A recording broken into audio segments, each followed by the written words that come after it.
আগামীকাল ৯ আগস্ট আরজিকরের ভয়াবহ ঘটনার ১ বছর পূর্ণ হচ্ছে। আর সেই দিন নবান্ন অভিযানের ডাক দেওয়া হয়েছিল।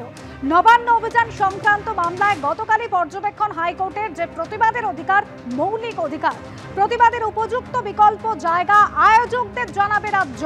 প্রতিবাদের অধিকার মৌলিক অধিকার, কোনোভাবেই কিন্তু সরকারি সম্পত্তি নষ্ট করা যাবে না।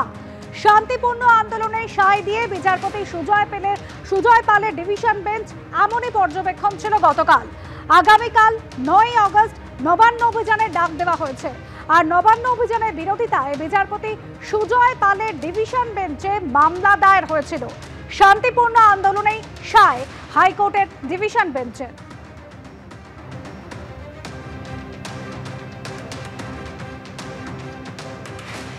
এই পুলিশ মমতা বন্দ্যোপাধ্যায়ের দলদাসে পরিণত হয়েছে এবং এরা দেখতেই পাচ্ছেন কখনো সেই পুলিশের উপস্থিতিতে বিরোধী দলনেতার উপর আক্রমণ হচ্ছে, কখনো আমি যখন গেছিলাম বজবজে তখন আমার উপরে আক্রমণ হয়েছিল, জুতো ঢিল কিছুই থেকেই রক্ষা পাইনি।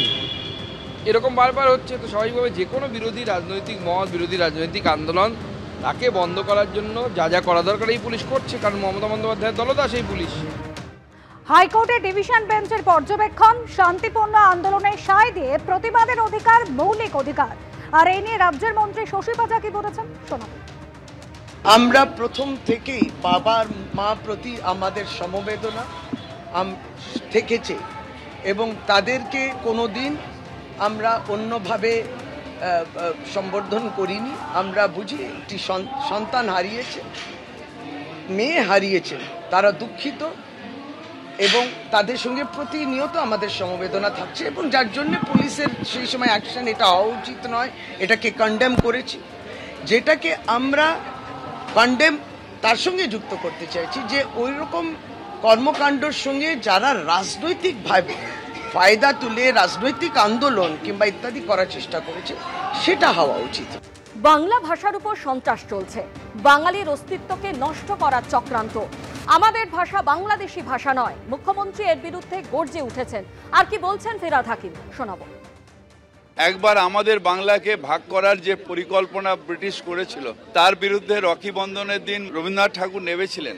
আজকে আবার আমাদের বাংলা ভাষার উপরে সন্ত্রাস আসছে, বাঙালির অস্তিত্বকে নষ্ট করার একটা চেষ্টা হচ্ছে, সেই ব্যথা আবার উস্কে দেওয়ার চেষ্টা হচ্ছে। আমাদের বাংলাদেশি, আমাদের ভাষাকে বাংলাদেশি ভাষা বলে। আমাদের ভাষা বাংলাদেশি ভাষা নয়, আমরা ভারতের একটা অবিচ্ছিন্ন অঙ্গ এবং এই ভাষা ভারতের কনস্টিটিউশনে স্বীকৃতি দিয়েছে। আমি ধন্যবাদ জানাই আমাদের মুখ্যমন্ত্রী মমতা বন্দ্যোপাধ্যায়কে, তিনি গর্জে উঠেছেন এর প্রতিবাদে। সেই দিন এর বিরুদ্ধে রাস্তায় নেমেছিলেন রবীন্দ্রনাথ ঠাকুর, আজকে রাস্তায় নেমেছেন আমাদের মুখ্যমন্ত্রী মমতা বন্দ্যোপাধ্যায়। আমাদের যত বাঙালি সবাইকে এর প্রতিবাদ করতে হবে। আমরা যারা বাংলায় থাকি আমরা সবাই বাঙালি, আমরা সব ভাষাকে সম্মান করি, আমাদের ভাষাকেও সম্মান করবেন না? আমরা যারা বাংলায় কথা বলি বাংলাদেশি নই, আমরা ভারতীয় বাঙালি। তৃণমূলের আমলে বাংলা অভিধানে তোলাবাদ শব্দ উঠেছে, যারা গোটা বাংলায় দুর্নীতিতে ডুবিয়ে দিয়েছে। আজ তারা বাংলা বাঙালির কথা বললে দেশের মানুষ হাসবে। তৃণমূল এখন বাঙালির লজ্জা। তৃণমূল তো ডুববে, যারা তৃণমূলের হাত ধরবে তারাও ডুবে যাবে। ফিরহাদ হাকিমের বাঙালি প্রসঙ্গে কটাক্ষে সাংসদ শ্রমিক ভট্টাচার্যের জবাব। তৃণমূল কংগ্রেসের চিপ, তৃণমূল কংগ্রেসের প্রসেসর, এগুলো নষ্ট হয়ে গেছে। এখন এটাকে এআই দিয়েও ঠিক করানো যাবে না।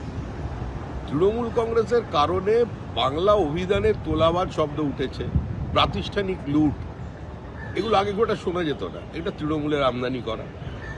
যারা গোটা পশ্চিমবঙ্গকে দুর্নীতির পঙ্কিলতায় ডুবিয়ে দিয়েছে, আজকে তারা বাংলা বাঙালির কথা বললে তো সারা দেশের মানুষ আসছে। এখন কার্যত তৃণমূল কংগ্রেস বাঙালির লজ্জা হয়ে দাঁড়িয়েছে। সেখানে দাঁড়িয়ে যারা তৃণমূলের সঙ্গে থাকবে, যারা তৃণমূলের হাত ধরবে, তৃণমূলও ডুববে আর তারাও ডুববে।